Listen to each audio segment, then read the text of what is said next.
ಈ ರೀತಿ ಇದನ್ನು ತೆಗೆದು ಕ್ಲೀನ್ ಮಾಡ್ತಾ ಇಷ್ಟೊಂದು ಮಾಡ್ತಾಯಿದ್ದೀನಿ. ಎಷ್ಟೊಂದು ಕಷ್ಟಪಡ್ತಾಯಿದ್ವಿ. ಆ ಕಾಲದಲ್ಲಾಗಿದ್ದರೆ ಎಷ್ಟು ಈಸಿಯಾಗಿ ಕ್ಲೀನ್ ಮಾಡೋರು ಗೊತ್ತಾ, ನಮಗೆ ಬರ್ತಿಲ್ಲ. ಹಿಂಗೆ ಒಂದೊಂದೇ ಆಯ್ತದೆ, ಆಗಿಲ್ಲ. ಹಿಂಗೆ ಇಟ್ಕೊಂಡು ಹಿಂಗಂದು ಹಿಂಗೆ ಮುಂದಕ್ಕೆ ಹಿಂಗೆ ಸೇರಿ ಹಾಕ್ಬಿಟ್ರೆ ಬಂದುಬಿಡೋದು. ನಿಜ. ಹಾಗೆ ಎಷ್ಟು ಚೆನ್ನಾಗಿ ನಮಗೀಗ ಮರ ನಂಗೆ ಹಿಂಗೆ ಅನ್ನಕ್ಕೆ ಬರಲ್ಲ, ಮತ್ತು ಹಿಂಗೆ ಮಾಡೋಕ್ಕೆ ಬರಲ್ಲ. ಹಿಂಗೆ ನಂದು ಹಿಂಗೆ ಮಾಡಿಕೊಂಡ್ರೆ ಇದೆಲ್ಲ ಮುಂದೆ ಬಂದುಬಿಡುತ್ತಂತೆ.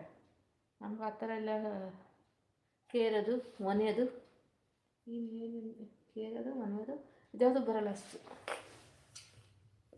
ಈಗಿನ ಕಾಲದ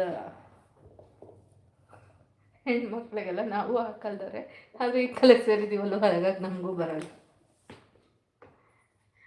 ಈ ಥರದ್ದು ಮರನ, ಅದು ಸ್ಟೀಲ್ ತಟ್ಟೆ, ಇದು ತಟ್ಟೆ ಅಲ್ಲ, ಅದು ಮೊರ ಥರ ಇರೋದು. ಮೊರ ಅಲ್ಲ, ಹಿಂಗೆ ರೌಂಡಕ್ಕೆ ಹಿಂಗೆ ಸುತ್ತೋದು ಈ ಥರ ಇಟ್ಕೊಂಡು ಹಿಂಗೆ ನನ್ನವರು ಜರಡಿ ಥರ ಇರೋದು. ಆದರೆ ಅದಕ್ಕೆ ಹೋಲ್ಸಿರ್ತಿರ್ಲಿಲ್ಲ. ಹಿಂಗೆ ಅಂದರೆ ಸಾಕು ಎಲ್ಲ ಒಳ್ಳೆ ಮಧ್ಯಕ್ಕೆ ಸೇರ್ಕೊಳ್ಳೋದು. ನೋಡಿ ಇಲ್ಲಿ ಸೇರ್ಕೊಳ್ತಾ ಇದೆಯಲ್ಲ,